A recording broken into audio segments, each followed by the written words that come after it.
My daughter said, "You're too old for traveling. You're not coming." But when they arrived at the airport, a surprise was waiting at the check-in counter. Before we continue, please subscribe to the channel and let us know where you are listening in the comments. I still remember the way she looked at me that morning. My daughter, Linda, with her arms crossed, her lips pressed tight, and that sharp, almost metallic tone in her voice. "Mom," she said, "you're too old for traveling. You're not going anywhere." For a moment I thought she was joking. I even laughed softly, nervously, but her face didn't change. It stayed hard, unmoving, like a door slammed shut. The air in the kitchen turned heavy. The coffee in my cup suddenly tasted bitter, and I couldn't swallow. I stared at her. Too old? At 73, I wasn't fragile porcelain. My knees hurt sometimes, yes, but my spirit was hungry. For years I had been saving, waiting for this trip. It wasn't just a vacation. It was my dream, my one last great adventure, before time stole away my chances. Linda, though, didn't see that. She only saw my age. My grandson, Jason, sitting at the table with his phone, lifted his eyes. He looked back and forth between us, sensing the storm before it broke. "Grandma," he said softly, "what trip are you talking about?" "My Italy trip," I answered, holding my chin up, though my voice trembled. "Rome, Florence, Venice. I've been planning for years." Jason's eyes lit up, but Linda's face darkened even more. "Absolutely not," she snapped. "You can't handle it. Airplanes, foreign hotels, all that walking. Do you want to end up in a hospital halfway across the world?" Her words sliced through me. I wanted to tell her I was stronger than she believed, that inside me still lived the girl who once hitchhiked to California, who once danced barefoot at Woodstock, who once drove across America in an old Chevy with nothing but a map and a dream. But instead, I just sat there, clutching my coffee mug, and I felt the heat rise in my chest.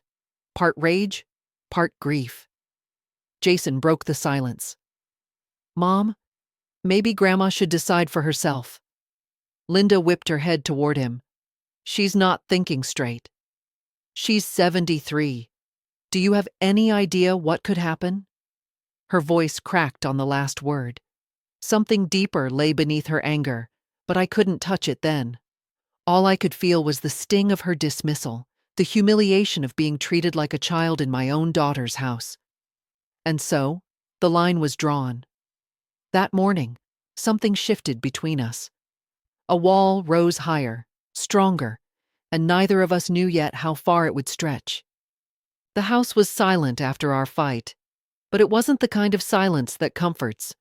It was the thick, suffocating kind that lingers in the corners of every room, reminding you of words spoken too harshly and wounds not yet healed. Linda had gone upstairs after our argument, leaving her coffee half-finished on the table. Jason retreated to his room, headphones on, pretending to be busy, though I knew he was listening for the sounds of another explosion between us. I sat alone in the kitchen, staring at the faded linoleum floor. For 50 years, I had been the glue that held this family together. Through my husband's illness, through Linda's teenage rebellion, through Jason's restless adolescence. But now, suddenly, I was being treated like I was made of glass, like I had already lived the life that mattered and had no right to ask for more. I wanted to shout upstairs, "I am still here! I am still me!" But my throat stayed closed. Instead, I found myself moving slowly, almost mechanically, to the closet by the hallway. My fingers trembled as I pulled out the small suitcase I had hidden there weeks before. I opened it carefully, as though it were a secret box that might betray me. Inside lay the beginnings of a dream: neatly folded blouses, my old but sturdy walking shoes, a small leather journal I had bought for the trip. I touched each item gently, almost reverently. The scent of lavender sachets filled my nose, a smell that had always calmed me. But tonight it carried something else: defiance. I whispered to myself, "If they won't let me go, I'll find a way." For the first time in years, I felt like the younger woman I used to be. the one who didn't ask for permission, who followed her own compass. The sound of a door creaking startled me. Jason stood at the end of the hallway, his dark hair falling into his eyes. "Grandma," he said quietly, "are you packing?" I froze, suitcase open like a confession. Then I nodded. "I'm just keeping my things ready." He stepped closer, lowering his voice. "You're still going, aren't you?" I met his eyes, those soft brown eyes that reminded me so much of his grandfather. "I don't know yet," I whispered, "but I can't just sit here while life passes me by." Jason's jaw tightened, and I saw something spark inside him, a kind of fierce loyalty I hadn't expected. "I'll help you," he said. "Mom doesn't get to decide everything." My heart swelled, but I also felt the weight of guilt. I didn't want to pit him against his mother. And yet, I couldn't deny the small, desperate relief I felt knowing someone believed in me. That night, when the house grew quiet again, I sat on the edge of my bed with the suitcase by my feet. The shadows on the walls seemed to lean in closer, whispering promises and warnings alike. I didn't know how, I didn't know when, but something inside me had shifted. The storm with Linda hadn't passed. It had only begun. The next morning began with the clatter of dishes in the kitchen. Linda was always loud when she was angry, even in the way she spread butter on toast. I lay in bed for a while, listening to the rhythm of her frustration, wondering if it was worth stepping into the storm again. Finally, I gathered my courage and walked into the kitchen. Jason was already there, hunched over his cereal, while Linda banged cabinet doors like a drummer in a bad mood. She glanced up at me. "You didn't sleep much," she said coldly. I poured myself a cup of coffee. "Neither did you." Silence stretched between us, taut and dangerous. Jason looked back and forth, spoon halfway to his mouth, clearly waiting for one of us to explode. It was Jason who finally spoke. "Mom," he said, careful but firm, "maybe we should at least take Grandma to the airport." Just to dash, Linda dropped the knife she was holding. It clattered loudly against the counter. "Jason, don't start." He pushed his bowl aside, leaning forward. "You keep saying she's too old, but have you actually asked what she wants?" "She's not a child." She can decide. Linda's face flushed. "I am trying to protect her." "You think I want to babysit my own mother across the Atlantic? Do you even know how dangerous—" I cut her off, my voice sharper than I intended. "Dangerous is sitting here, waiting to die without ever living again." The words hung in the air, raw and trembling. Jason's eyes widened. Linda's shoulders stiffened as though I had struck her. "I've given everything to this family," I continued, softer now, but no less fierce. "To you, Linda, when you were little, and your father was gone half the time. To Jason, when you were struggling to raise him alone. I never once told either of you, 'You're too young, you can't, you shouldn't.' I stood behind you. I believed in you." Linda's lips parted, but no words came out. Jason leaned forward, seizing the moment. "So, just drive her to the airport. Let her see for herself. If she changes her mind, fine. If not, then let her go." Linda pressed her hands to her temples, as though the weight of it all was crushing her. "You don't understand," she whispered. "If something happens, it'll be on me. I'll be the one who let her go." Her voice cracked, and for a brief moment, I glimpsed the fear behind her anger. But before I could reach for her, she straightened, her jaw set once more. "Fine," she said, her tone clipped. "We'll drive you to the airport. But don't think this means I agree." Jason shot me a secret smile, relief flickering across his face. I only nodded, though my heart was pounding. This wasn't victory. It was a fragile truce, one that could shatter any second. But it was enough. Enough to set the wheels in motion. The car ride began in silence, thick and uncomfortable. Jason sat in the back beside me, his headphones around his neck but not playing anything. I could tell. He was listening, waiting for the next spark. Linda gripped the steering wheel so tightly her knuckles turned white. The autumn sky was gray, the kind that seemed to press down on the earth, and the road stretched endlessly ahead of us. I had dreamed of this day for months, imagined it filled with excitement, maybe even laughter. Instead, it felt like we were driving into battle. Linda broke the silence first. "I still think this is a mistake," she muttered, eyes fixed on the road. Jason rolled his eyes. "You've made that clear about 20 times already." "Jason," she snapped, "don't start with me. You don't understand responsibility. You don't understand what it means to carry the weight of someone else's safety." I placed my hand gently on her shoulder from the back seat. "Linda, I know you're worried. But you're talking as if I'm already broken." "I'm not." Her eyes flicked to the rearview mirror, meeting mine. For a moment, I thought I saw tears forming, but she blinked them away quickly.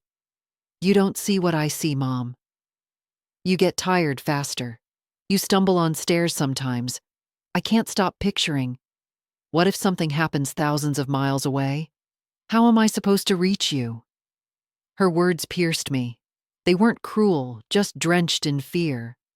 I wanted to reach across the years, to the little girl she once was, the one who clung to my hand when thunder shook the house, who believed I could protect her from anything.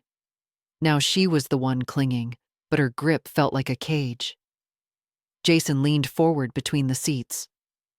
"Or maybe nothing will happen, Mom. Maybe she'll see the Colosseum, eat gelato in Florence, ride a gondola in Venice. Why do you always imagine the worst?" Linda's jaw tightened. "Because that's my job." I turned my face toward the window, letting the passing fields blur into streaks of green and gold. My chest ached with a mixture of pride and sorrow. Linda loved me, that much was clear, but her love had grown heavy, suffocating. Jason touched my hand discreetly. "Don't worry, Grandma," he whispered. "I've got your back." The warmth of his words steadied me, but the tension in the car only grew. Halfway to the airport, Linda's voice cracked again. "You think this is about control, but it's not. It's about me not wanting to lose you the way I lost Dad." The car went silent. The weight of her confession pressed down harder than the cloudy sky outside. I closed my eyes, feeling the sting of old grief rise again. My husband's absence had always lingered like a shadow between us. And in that car, on that gray road, I realized the fight wasn't really about travel at all. It was about fear, loss, and a daughter who couldn't bear to let go. The sliding glass doors opened with a mechanical sigh, and the three of us stepped into the airport. The air inside was cool, tinged with coffee, jet fuel, and the faint perfume of hurried travelers. Luggage wheels rattled on the tile floor, voices echoed overhead, and the announcement boards flickered with departures to places I had only seen on postcards. For a moment, my heart lifted.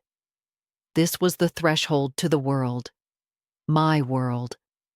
Linda, however, marched forward like a soldier on duty, her lips pressed into a thin line.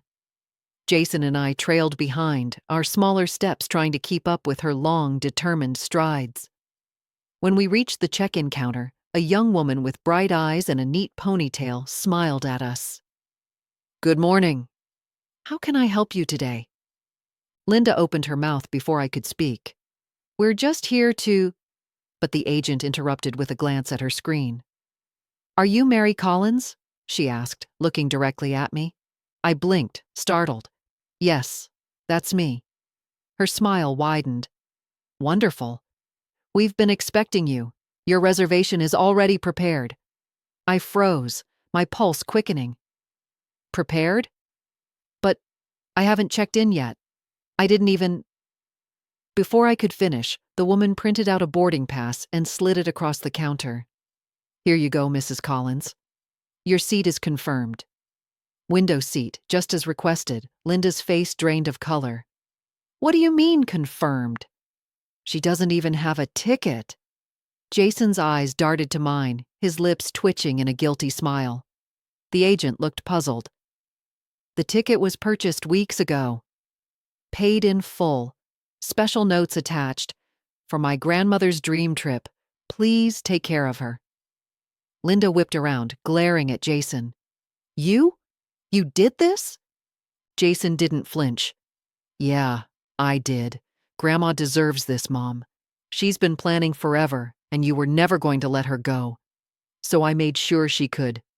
The silence that followed was louder than the noise of rolling suitcases and boarding calls around us. Linda's chest rose and fell sharply. Her hands trembled on the counter. You went behind my back. You endangered her. No. Jason interrupted, his voice steady for once. I gave her back her choice. The boarding pass in my hand felt heavier than paper. It felt like a key, one I had been searching for, maybe my whole life. I looked at my daughter.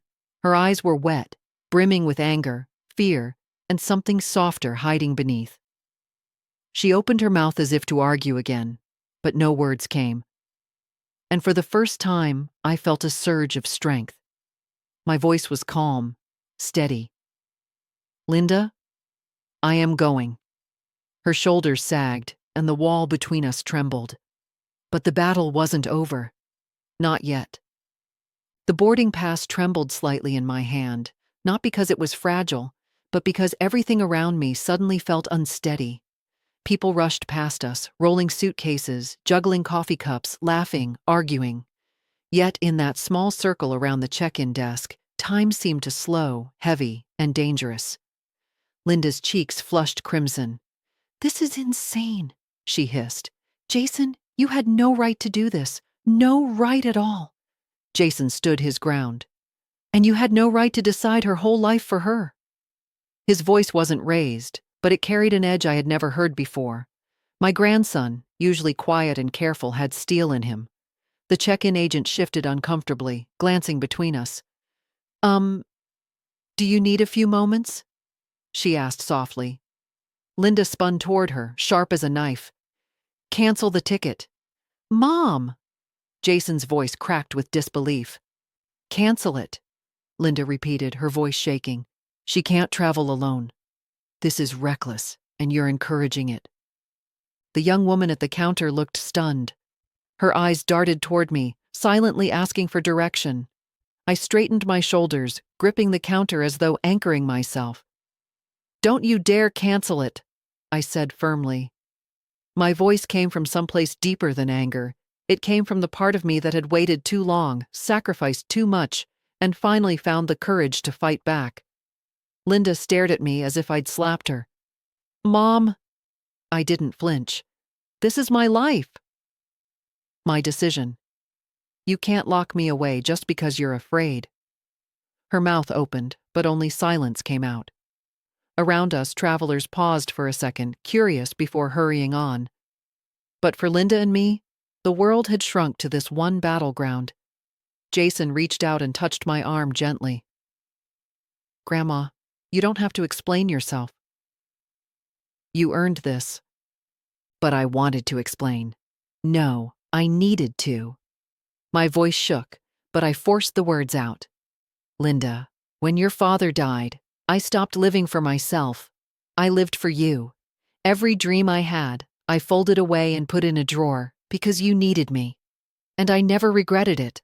Not once. But I am still alive. I am still me. And before I go, I need to remember what that feels like. Her eyes glistened, but she shook her head violently as if shaking off the emotion. If you go and something happens, I'll never forgive myself. Then forgive me instead, I whispered. The silence between us was a knife. Finally, Linda grabbed her purse, her hands trembling. Fine. Do whatever you want, but don't expect me to watch you destroy yourself. She turned sharply and walked a few steps away, her back stiff, her steps too fast, like she was fleeing rather than leaving. Jason exhaled shakily, then looked at me. Grandma, are you okay? I clutched the boarding pass tighter. I'm more than okay, Jason. For the first time in a long time, I feel free. But freedom had its price, and I knew this wasn't the last battle. Linda hadn't gone far. She stood near a row of seats across from the check-in desk, her arms folded tightly across her chest, staring at the floor as though she could burn a hole straight through the tiles. Jason looked at me helplessly. "She's furious, Grandma." "I've never seen her like this," I nodded slowly. "I have. She gets that stubborn streak from her father. Once her mind is set, she digs in like a mule in the mud." Jason gave a nervous half smile, but his eyes were troubled. "What if she doesn't talk to you again?" I looked down at the boarding pass still in my hand, the sharp black letters spelling my name. Mary Collins. Proof that I wasn't just someone's mother, someone's grandmother. I was still me, still a person with my own story. "I can't let fear decide my life anymore," I said softly. Jason squeezed my hand. "Then you tell her. Make her hear you." I drew a breath, steadied myself, and walked toward Linda. The airport buzzed around us. Boarding calls, children crying, rolling suitcases. But as I approached, it all faded. She lifted her eyes, and I saw more than anger there. I saw exhaustion, grief, and beneath it all, terror. "Linda," I began. "Don't," she snapped. "Don't try to convince me. I won't change my mind." I didn't raise my voice, but I let it cut through her defenses. "This isn't your mind to change. It's my life." Her mouth fell open, startled. She blinked once, twice, as though trying to process what I had said. I stepped closer, my voice firm. "I have loved you more than anything in this world. I gave you every ounce of myself, and I would do it again. But somewhere along the way, I forgot that I'm allowed to live too. That I'm more than just a mother, more than a caretaker." Tears welled in her eyes, though she fought them back. "You think I'm trying to hurt you?" she whispered. "No," I said gently. "I think you're trying to protect me. But your love has turned into a cage, and I can't stay locked inside it anymore." For a moment, neither of us spoke. The distance between us felt like a chasm. Travelers streamed around us, a river of strangers, but I was rooted to the floor, my heart pounding. Finally, Linda's voice broke. "You don't understand. If something happens to you out there, it will destroy me." I reached for her hand, though she hesitated before letting me touch her. "If something happens while I'm sitting at home, waiting for death to come quietly, that will destroy me. Can't you see the difference?" Her hand trembled in mine. She pulled away suddenly, pressing her fingers to her eyes. Jason joined us, his voice soft but steady. "Mom, maybe it's time to let her be more than your responsibility. Maybe it's time to let her be herself." Linda lowered her hands, her face pale and stricken. She looked at me as if she were seeing me for the first time, not as her mother, not as the woman who had always been there to hold her up, but as a person who had her own heartbeat, her own unfinished story. And in that fragile moment, I said the words that had been burning in me all along. "This is my life, Linda. Mine." The truth hung in the air between us, unshakable, undeniable. And we both knew nothing could ever be the same again. The air around us was still crackling from my words when a voice rose behind me. "Mary Collins?" Well, I'll be damned, I turned sharply. For a second, I thought my mind was playing tricks on me. Standing there, tall as ever despite the gray in his hair, was Robert Hayes. Bobby, back in the old days. My husband's best friend, our old neighbor, the man who used to sit on our porch and drink iced tea on summer evenings. I hadn't seen him in more than 30 years. He wore a pilot's uniform, his cap tucked under one arm, and though the lines on his face were deeper, his smile was the same. "Bobby?" My voice caught in my throat. "Is that really you?" "Last I checked," he said with a chuckle, "though these days they call me Captain Hayes." Jason's eyes widened. "Wait, you're a pilot?" Robert tipped his head modestly. "Been flying commercial for nearly 3 decades, And as luck would have it, I'm flying the very plane your grandmother's ticket is for." The words hit like a spark in a dry field. Linda stiffened beside me, her suspicion sharp and immediate. "You know her?" Robert's eyes softened as he looked at me. "Knew her once. Knew her husband better. Tom was the finest man I ever called a friend." The mention of my late husband's name was like a stone dropped into a still pond, the ripples of memory spreading through me. For a moment, I was back on that porch, Tom laughing, Bobby's guitar strumming, summer cicadas humming in the background. My heart ached with longing. Linda crossed her arms tightly. "That was a long time ago. And what exactly are you doing here now?" Robert's smile didn't falter, but his voice gentled. "Same as always, flying people where they need to go. Only today, I see one of those people is Mary, and if she's still got that spark in her, then I'd say Italy is exactly where she belongs." Jason grinned. "See, Mom? Even fate agrees." Linda shot him a glare, then turned back to Robert. "With all due respect, Captain, this isn't your family business." Robert looked at her steadily. "No, it's not. But I watched your mother give up pieces of herself for decades. And if she's finally ready to claim a piece back, then maybe the family business is letting her." I swallowed hard, tears pressing at the edges of my eyes. There it was again, that reminder from someone who had known me before I was just Mom or Grandma. Someone who remembered the woman I had been. Linda shook her head, her voice breaking. "You don't understand. She's all I have left. If something happens, I can't go through losing her." Robert stepped closer, his voice steady but kind. "Linda, I've flown thousands of people across oceans. Some young, some old. We never know what tomorrow holds. But keeping someone grounded because of fear? That's no way to live, for her or for you." I looked at my daughter, my heart aching with love and sorrow all tangled together. For the first time, I saw her not as my child, but as a woman haunted by her own grief. And for the first time, I wondered if fate had placed Robert here not just for me, but for her too. Linda's face had gone pale, but her eyes burned with a desperate fire. She looked at Robert as though he were an intruder in a house she was struggling to keep standing. "You don't get it," she said sharply.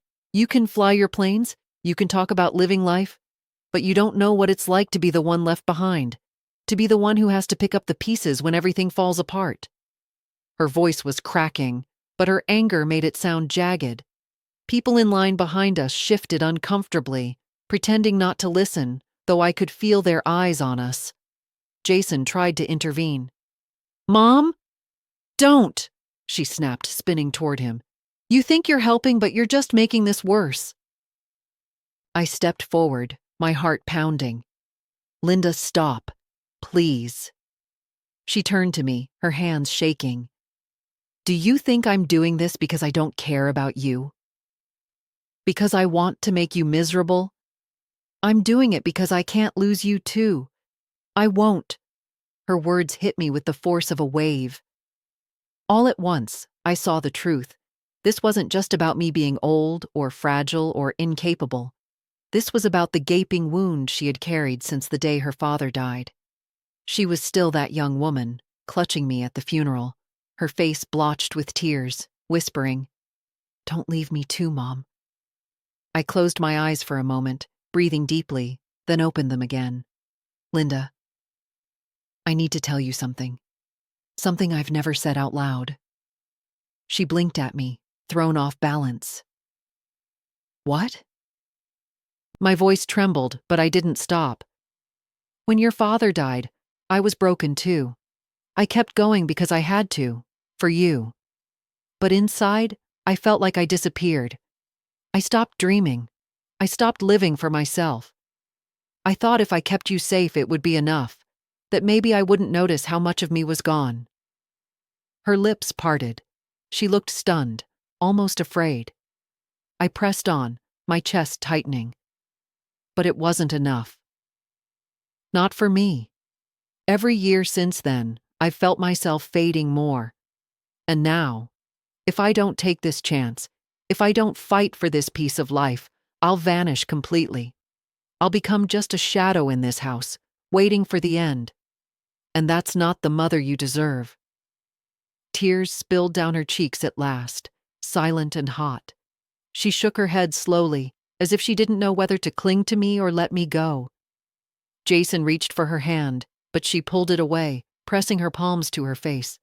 I can't do this, she whispered. Robert spoke gently, his voice steady as stone. Linda, loving someone doesn't mean locking them away.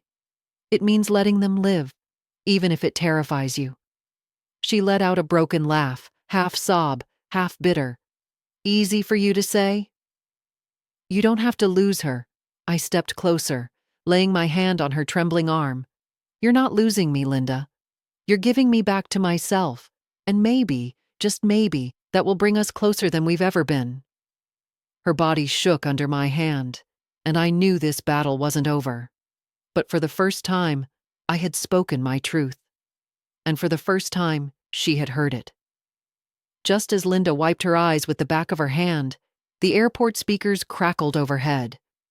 Attention passengers on Flight 217 to Rome. Due to severe weather conditions in the Atlantic corridor, this flight has been delayed. New departure time will be announced shortly.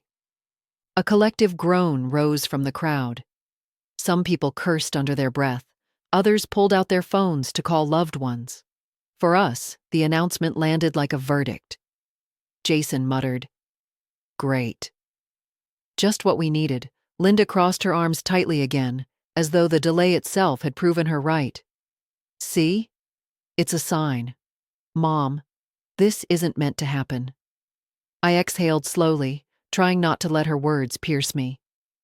Linda, storms come and go. That doesn't mean the journey ends.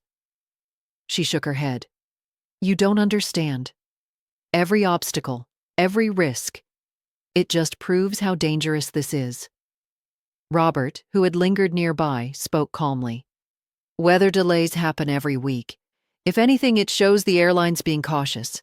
Mary will be safer because of it. Linda shot him a glare. Why are you still here? His mouth twitched into a small smile. Because I'm the pilot of that plane. And because I care? Jason's eyebrows shot up. Wait, you're actually flying this flight? Robert nodded. That's right. And I'll tell you this. If I didn't think it was safe, I wouldn't let any of my passengers on board, especially not your grandmother. Jason grinned. See, Mom? She couldn't be in better hands, but Linda only tightened her arms across her chest and turned away, pacing in front of the seats like a caged animal. Her anxiety filled the air as tangibly as the smell of coffee brewing at the nearby kiosk. We settled into a row of chairs, though she refused to sit. Jason pulled out his phone, probably to distract himself, while I clasped my boarding pass in both hands, staring at the bold letters of my name. Each minute stretched endlessly, tension sitting heavy in the pit of my stomach. Finally, Linda stopped pacing and faced me again. Mom, listen to me. This delay, it's giving us a chance to think, to be rational. You don't have to do this. We can just go home, right now. I'll drive you back, and we'll forget any of this ever happened. Her voice broke on the last word, pleading rather than demanding. For the first time, she wasn't a general barking orders. She was my daughter, terrified and begging. I reached for her hand, though she hesitated before letting me hold it. Linda, if I walk away now, I'll regret it every day I have left. Do you really want me to carry that weight? To sit in my chair by the window, staring out, knowing I was too afraid to live again? Her lip trembled, but she didn't answer. Robert spoke softly, almost like he was trying to soothe a frightened child. Linda, storms pass. The question is whether you're willing to let your mother fly when they do. The silence between us grew heavy, and I could feel Jason watching, waiting, holding his breath. Outside the tall windows, the rain began to fall in sheets, streaking the glass with silver lines. Thunder rolled faintly in the distance. We were grounded, for now. But the real storm was still inside us. The storm outside grew heavier, the raindrops pelting the glass like impatient fingers. Travelers huddled in corners with their coffees. Children sprawled on the floor with coloring books, couples whispering to each other as though the world had paused just for them. For us, time felt frozen too, but in a way that was suffocating. Linda finally sat down across from me, her arms wrapped tightly around herself. She wasn't glaring anymore. She looked tired, so tired that for a moment I saw not the strong, sharp-edged woman she had become, but the little girl who once fell asleep in the back seat of the car, her head against the window, trusting me to drive her home safely. Jason nudged me gently. "Grandma," he whispered, "maybe you and Mom should just talk." I nodded. "Linda?" She didn't look at me at first. Her eyes were fixed on the streaks of rain. Finally she spoke, her voice quiet. "Do you know why I've been fighting you so hard?" I swallowed, waiting. She turned her head slowly, her eyes glistening. "Because I watched Dad walk out the door one morning and never come back." "Do you remember that day?" The memory stabbed me like a knife. I remembered it too well. Tom had kissed me on the cheek, promised he'd be home by dinner. Instead, hours later, I got the phone call. The accident, the hospital, the words that shattered our lives. Linda's voice cracked. I was 16. I was old enough to understand what death meant, but not old enough to carry it. When you broke down, I had to be strong for you. When Jason was born years later, I swore I'd never let him feel that kind of loss. And with you, Mom, I can't lose you too. I just can't. Her tears spilled over, and Jason's hand tightened on mine. I leaned forward, my own throat aching. "Linda, all these years I thought I was protecting you. But you've been carrying me instead, carrying my grief, my fears. And now you're carrying the weight of keeping me safe too. It's too heavy, sweetheart. It's crushing you." She shook her head violently. "If it keeps you alive, it's worth it." "No," I said firmly, "because it's not keeping me alive. It's keeping me caged. And it's not keeping you alive either. It's burying you under fear. That's no way for either of us to live." Jason finally spoke, his voice soft but unwavering. "Mom, you think protecting Grandma means holding her back. But maybe protecting her means letting her breathe. Letting her be." Linda's sob broke through the noise of the airport. People glanced over, but for once, she didn't care. She covered her face with her hands, shoulders trembling. I reached across the table and laid my hand over hers. "I know you're afraid. So am I. But living in fear isn't the same as living. Please, Linda, don't let fear take everything from us." For a long time, she didn't move. Then, slowly, she lowered her hands, her face streaked with tears. Her eyes searched mine with desperation, as though she were looking for something: permission, forgiveness, maybe even strength. The storm outside raged on, but I knew the real storm was breaking inside her. It started with a faint dizziness. At first, I thought it was just the hum of exhaustion, the arguments, the tension, the hours of waiting. I leaned back in my chair, closed my eyes, and tried to breathe it away. But then the world tilted. The overhead lights blurred into white halos, and a cold sweat broke across my forehead. "Grandma?" Jason's voice was distant, like through water. I tried to answer, but my lips felt heavy. My chest tightened, a slow, suffocating pressure that made every breath feel like pulling air through a straw. Suddenly, Linda was in front of me, her voice sharp with panic. "Mom? Mom, talk to me." I could barely lift my hand. I'm fine," I whispered, though even I knew it wasn't true. Jason jumped up, waving frantically. "Somebody, help! Please, she needs help." Within seconds, strangers turned, rushing toward us. A man in a business suit crouched beside me, pulling off his tie. "I'm a doctor," he said briskly. "What happened?" She just, she went pale. Dizzy, Linda stammered, her hands trembling as they gripped mine. Her chest. She said, her voice broke. Oh God, is she having a heart attack?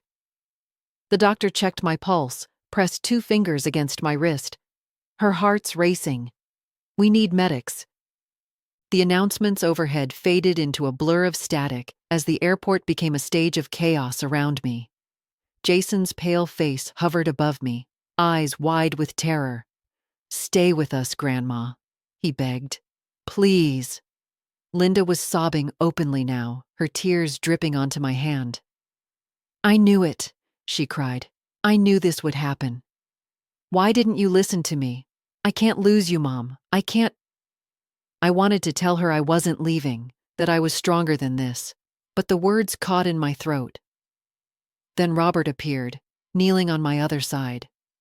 His steady presence cut through the panic like an anchor in a storm. She's still with us. Breathe, Mary. Slow, steady. Look at me. I forced my gaze toward him. His calm eyes held mine, grounding me in the chaos. I clung to the sound of his voice. Moments later, paramedics pushed through the crowd with a stretcher. The doctor stepped aside as they fitted a blood pressure cuff around my arm, clipped something to my finger, spoke in quick, urgent tones.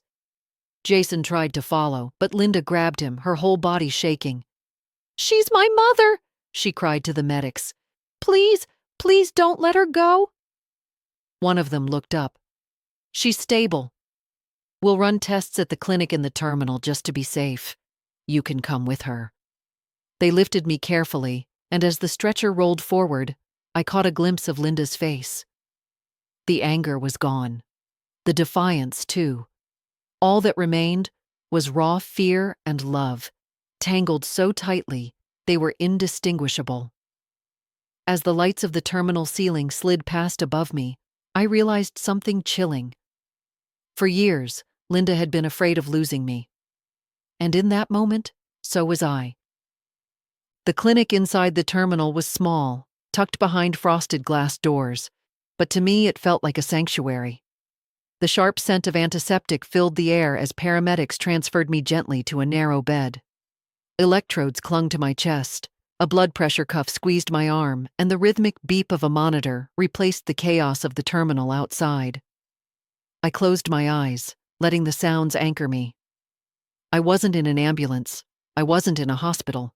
I was still here.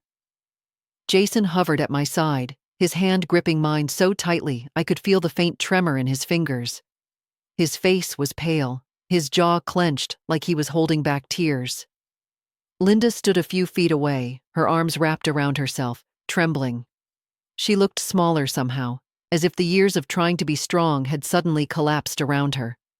The nurse checked the monitor and gave a faint smile. Vitals are stabilizing. Likely a stress response, not a cardiac event. You'll need to rest a while, but you're going to be okay.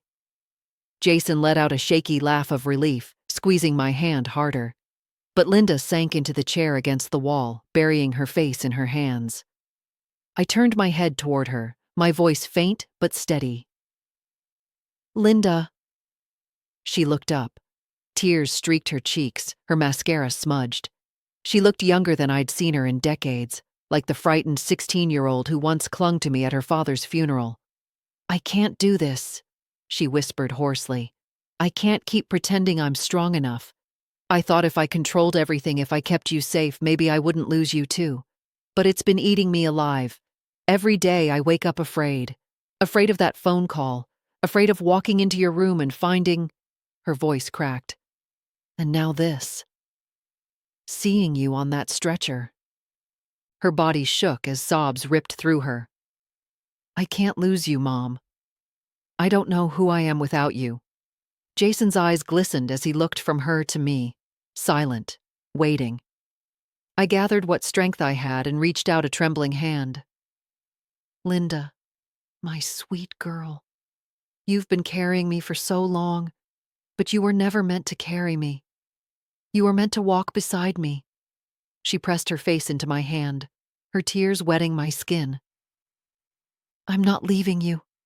I whispered. Not today. Not yet. But when the day comes, and it will, I don't want your last memory of me to be a cage. I want it to be freedom. I want you to remember me laughing, traveling, living, not fading away in fear. Linda sobbed harder, clutching my hand. I don't know how to let go. You don't have to let go, I said softly. You just have to let me live. The monitor beeped steadily in the background, calm and reassuring.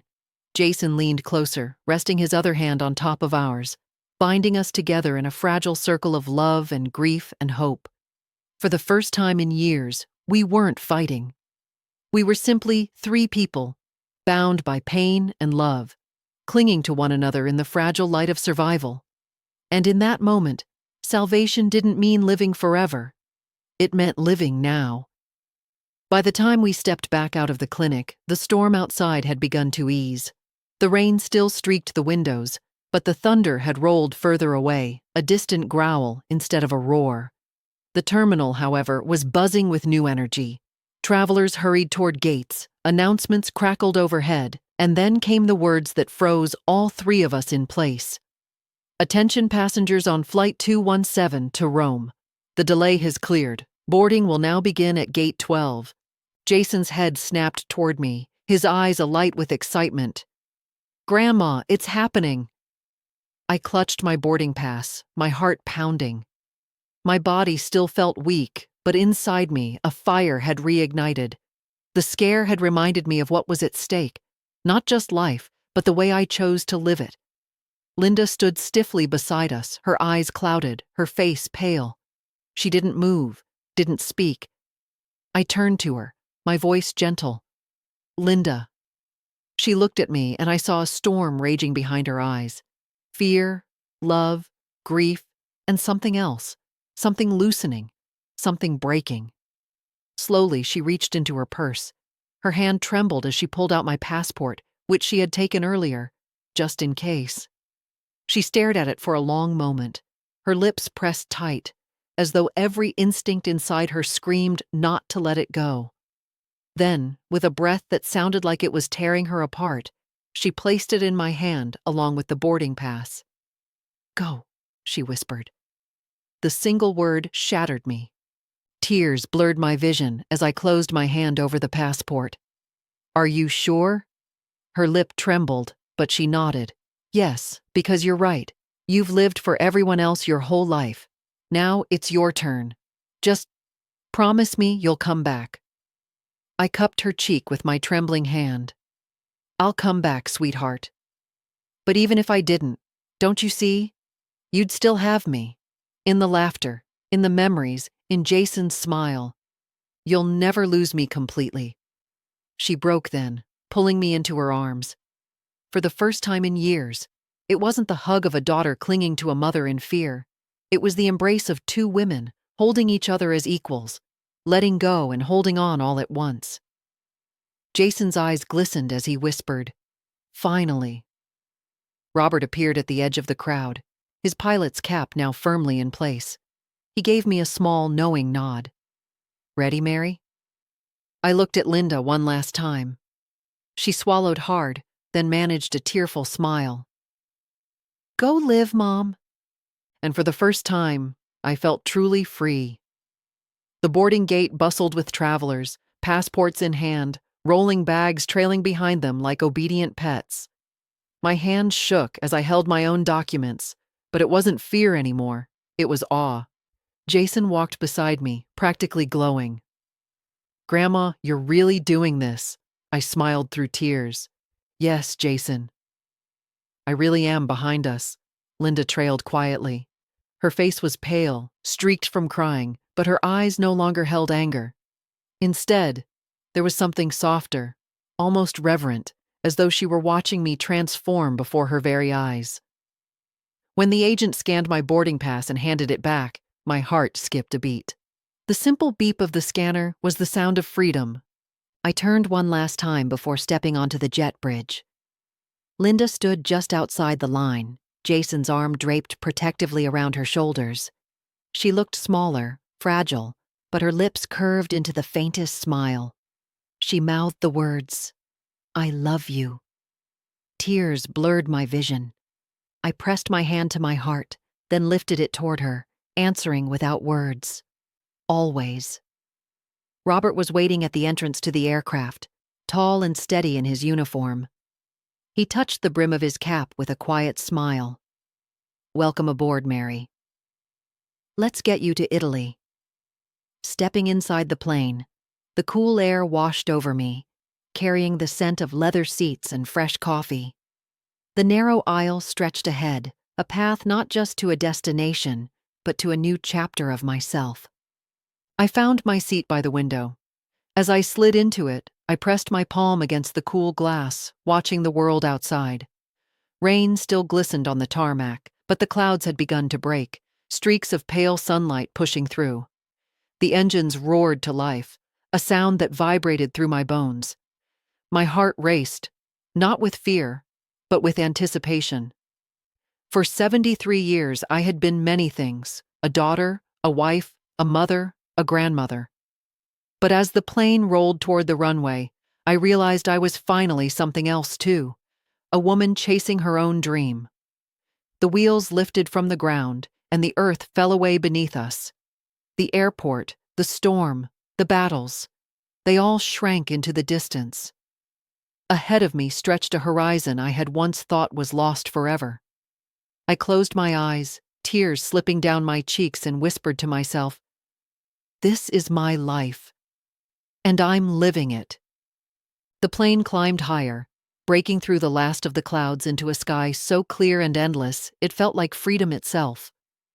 And somewhere below, in that airport, my daughter and grandson stood together, holding hands, watching me soar.